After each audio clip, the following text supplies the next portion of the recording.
U.S. lawmakers arrive in Taiwan. Police and protesters clash in Tel Aviv. At least 16 killed in Russian strike on hardware store in Kharkiv. Bus and a cargo train collide in Peru. North Korean rocket carrying its second spy satellite explodes. World's largest vacuum to combat climate pollution turns on.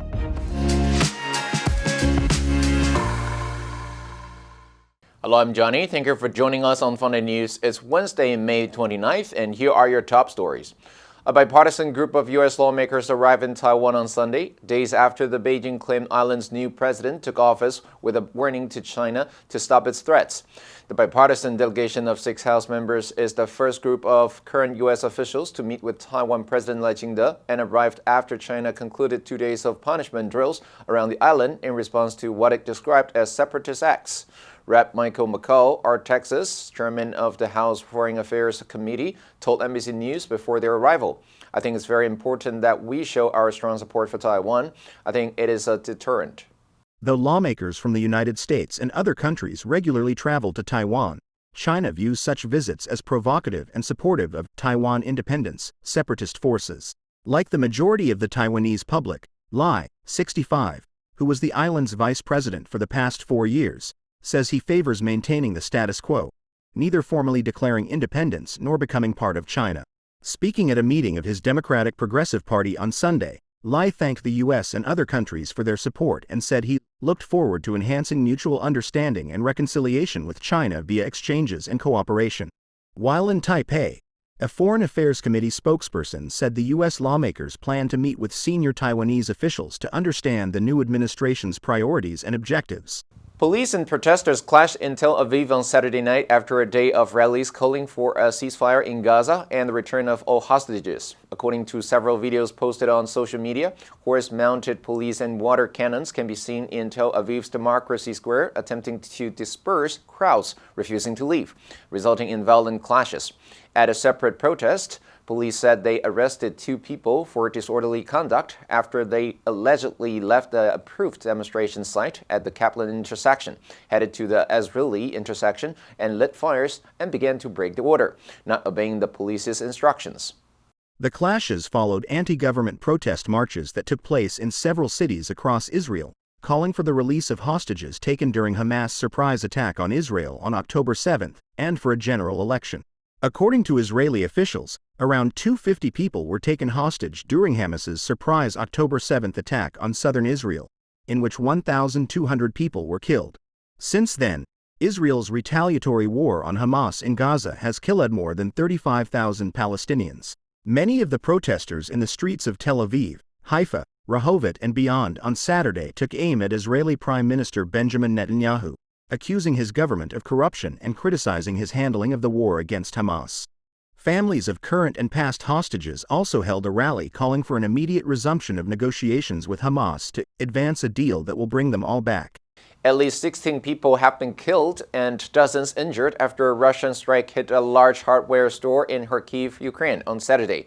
Police said on Sunday that among the dead is a 12-year-old girl. The attack came as Russian forces continued to advance in northeastern Ukraine after crossing the border earlier this month and opening a new front in the 2-year-old conflict.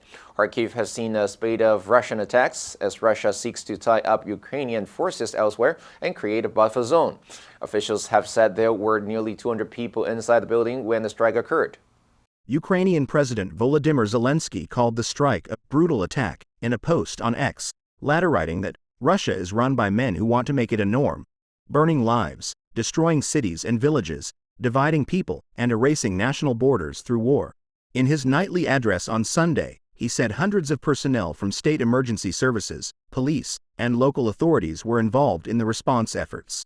He also reiterated his calls for more air defense systems and stronger preventative measures against Russian forces. After Saturday's attack, Zelensky reiterated that if Ukraine had enough air defense systems and modern combat aircraft, such Russian strikes would have been impossible. Zelensky has since appealed to U.S. President Joe Biden and Chinese leader Xi Jinping to attend a peace summit in Switzerland next month.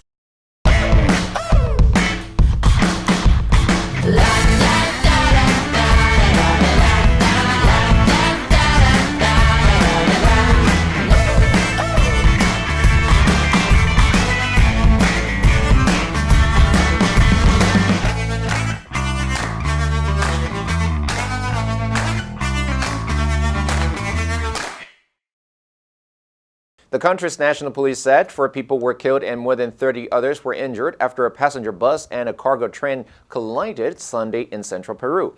Authorities said the crash happened after 4 a.m. in the district of La Oroya, about 177 kilometers east of the capital, Lima. In a statement, the Ministry of Transportation and Communications said the cause is under investigation. It added that the train and bus, both privately operated, had all the required permits. The ministry said all of the injured were taken to a nearby hospital. The agency did not immediately release the names of the deceased. Highway Police CMDR Justo Venero told RPP radio station that the area where the crash occurred had speed limit and train crossing road signs. Venero said the train's driver told authorities that its audible and visible signals were on when the collision happened. The bus had set out from Lima and was headed to the city of Huancayo. Images released by police showed the overturned bus on the central highway. A rocket launched by North Korea to deploy the country's second spy satellite exploded shortly after liftoff Monday, in a setback for leader Kim Jong-un's hopes to field satellites to monitor the U.S. and South Korea. Monday's failed launch came hours after leaders of South Korea, China, and Japan met in Seoul in their first trilateral meeting in more than 4 years. It's highly unusual for North Korea to take provocative action when China, its major ally and economic pipeline, engages in high-level diplomacy in the region.